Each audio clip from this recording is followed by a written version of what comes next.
थे? जा जल्दी उनको मेरे पास बुला के ला। ये लो, सामने से आ रहे हैं। प्रणाम माता जी। चिरंजीव रहो मेरे लाल, चिरंजीव रहो मेरे लाल। बेटा, तुमने बहुत दिन लगाए, कहो तुम्हारे मामा नाना सब राजी हैं? हाँ माता जी, सब प्रसन्न हैं।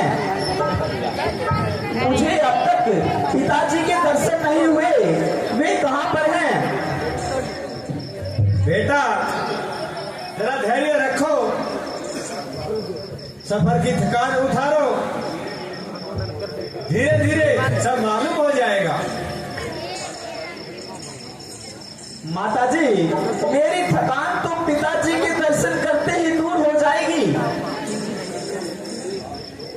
बेटा, पहले कुछ थोड़ा पी लो, खा लो, फिर धीरे धीरे सब हाल बता दूंगी। मैं पूछता हूँ माताजी, पिताजी कहाँ हैं? आप कहती हो कि धीरे धीरे सब हाल बता दूंगी, आखिर यह मामला क्या है? अरे बेटा, कह तो रही हूँ, धीरे धीरे सब बता दूंगी। आश्चर्य है, जो बात तुम कहती हो वही उलझी हुई, जो प्रश्न करता हूँ उसी का टेढ़ा उत्तर मिलता है। यह धीरे धीरे मालूम नहीं किस बला का नाम है। ओह बेटा, तुम तो बहुत ही जल्दबाज हो गए।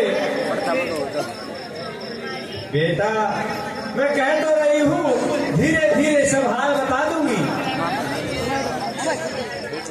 या परमेश्वर, ये धीरे धीरे किसी युग का नाम है या कुछ सालों की संख्या को कहते हैं? आखिर कभी इस धीरे धीरे का खात्मा भी होगा। मेरे बेटा, थोड़ी तसल्ली तो रख, कह तो रही हूँ, धीरे धीरे सब हाल बता दूंगी। क्या बात बता दोगी? आग लगे तुम्हारी इस धीरे धीरे को। मैं मालूम तुम लोगों ने मिलकर यहाँ क्या जाल बिछाया है। टूट गया तो महाराज तुम्हें जल्द बुलाया है, के सिवाय दूसरा सब मुख से न निकाला। और तुमसे पूछता हूँ तो धीरे धीरे की बढ़ा रही हो। बस माता जी, जल्दी बताओ कि पिताजी कहाँ है? बेटा, तुम्हें तो खाम का हक चढ़ गया, कह तो रही हूँ, धीरे धीरे सब हाल बता दूंगी। फिर वही धीरे धीरे। माता जी, अब की बार यह सब मुख से निकाला तो अपनी हत्या अभी कर लूंगा।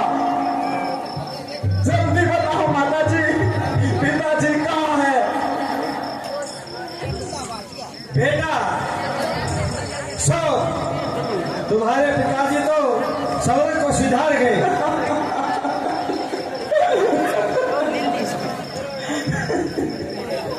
माता जी, मेरे वे सारे अपशगुन, वे सारे अपशगुन सत्य हो ही गए। रास्ते भर मेरा शरीर भैंसे कांप रहा था, आखिर मैं अनहोनी हो ही गई। माता, आखिर मैं अनहोनी हो ही गई।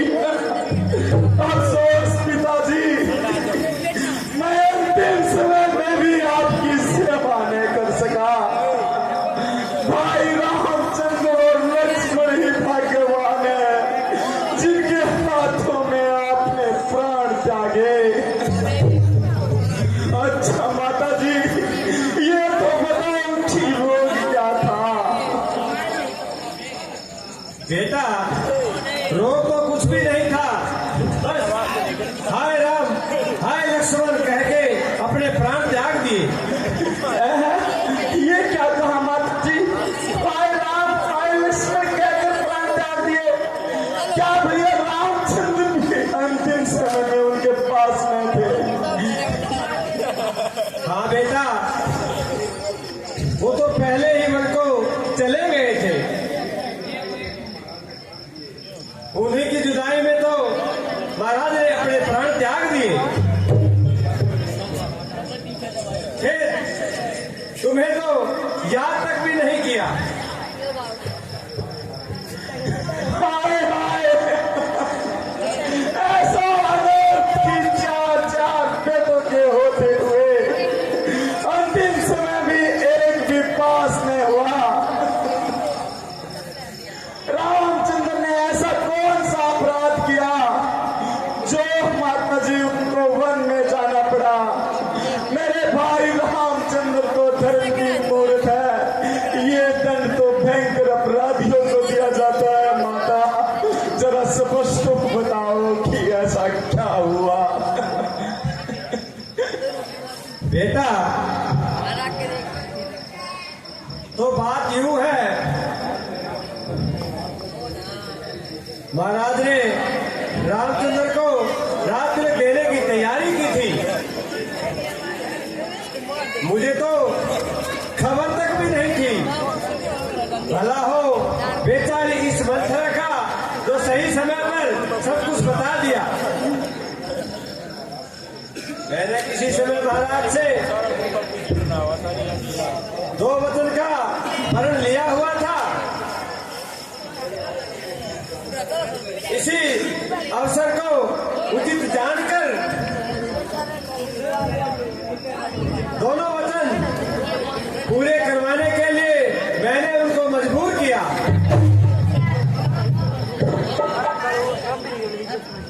मतलब रामचंद्र को 14 वर्ष का वनवास और तुम्हारे लिए राज तिलक।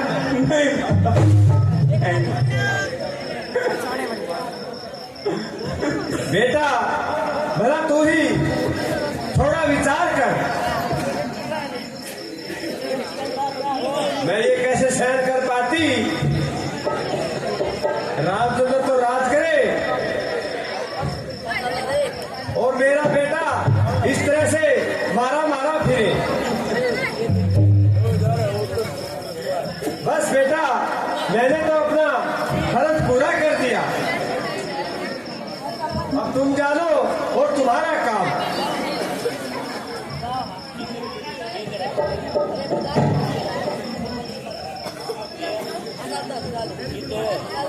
हाँ जी,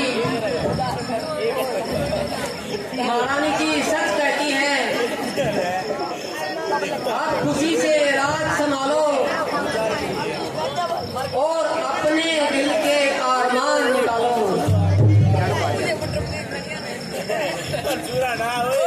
नमक खराब बच्चा,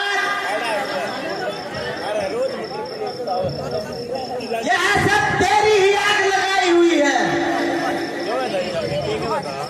खैर, तेरी तो भी खबर लेता हूँ। नहीं भाई, नहीं, जो कुछ होना था सो हो गया।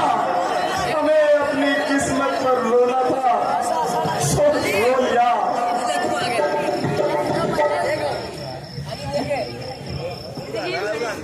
तबीयत को टिकाओ। ओ कमर चुड़ैल, मेरी आंखों के सामने से दफा हो।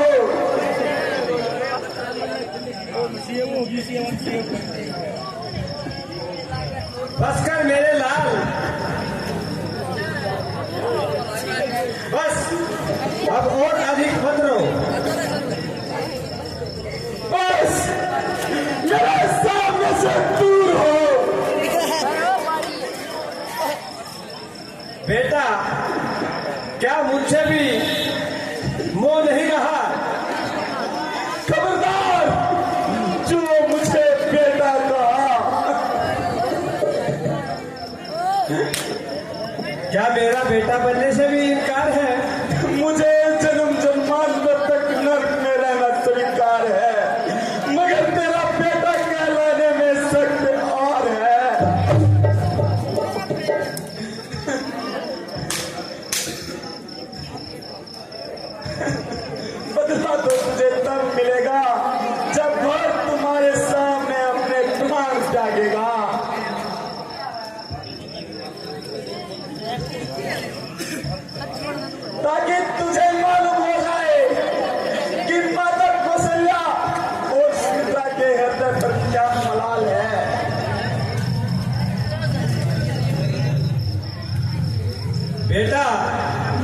मेरी तरफ भी तो देख,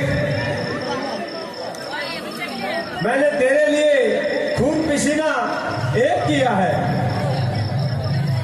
ओ डायन, जब मैं तुझे एक बार कह चुका कि मुझे बेटा कहकर मत बुला, फिर तू क्यों बार बार मेरी छाती जला रही है और इससे भरे प्राण मेरे सीने में जला रही है।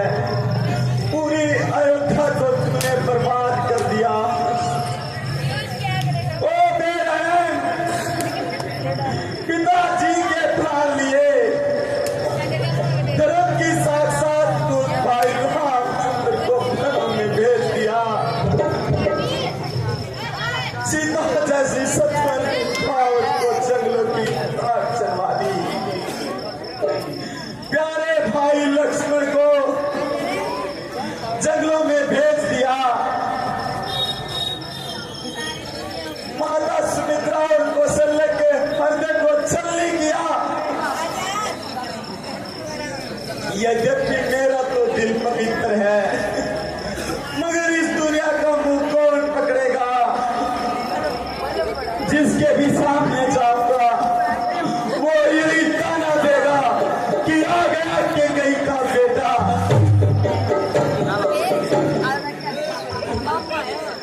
बेटा, मैंने तो सब तेरे भले के लिए ही किया है। भला नहीं, तूने इस कुक्रम से मुझे रघुकुल का सबसे कलंकित पुरुष बना दिया। अरे भला, ऐसा भला किसका भला?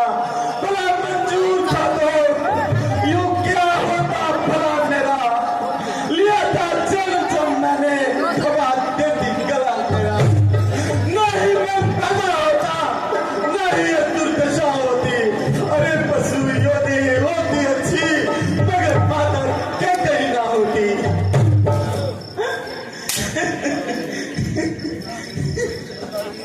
बेटा, क्या मेरे दूध का यही सिला दोगे?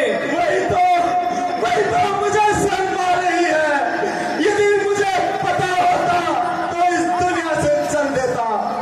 पिता ने तेरा दूध पीता तो कर देता। प्रभु से कोर्ट में ये दुआ करता और यह बदल लेता। बदल देता तेरी कोखियां मुझको ही बदल देता।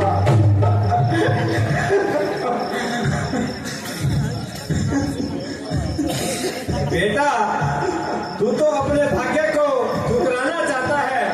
अरे मेरे भाग्य तो उसी दिन फूट गए जिस दिन मेरे राम भैया बन को चले गए।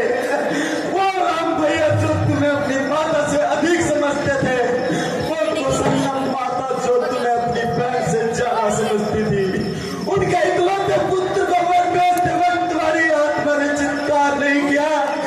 ऐसा क्रूर वरदान मांगते वक्त तुम्हारी जीवन गल को नहीं गई। तुम्हारे मुंह में कीड़ा क्यों नहीं पड़ गए? अरे पापनी, कुलनाशनी, मेरे राम भैया से पशु पक्षी तो मनुष्य ही प्यार करते हैं, मगर तू तो उससे भी कहीं गुजरी निकली। चोर को वन में भेज दिया, चोर को वन में भेज दिया। नहीं, आज से तू मेरी माता नहीं। माता, अगर तूने अपनी धरती नहीं छोड़ी तो मैं भी अपनी राम भक्ति कभी नहीं छोड़ूंगा, कभी नहीं छोड़ूंगा।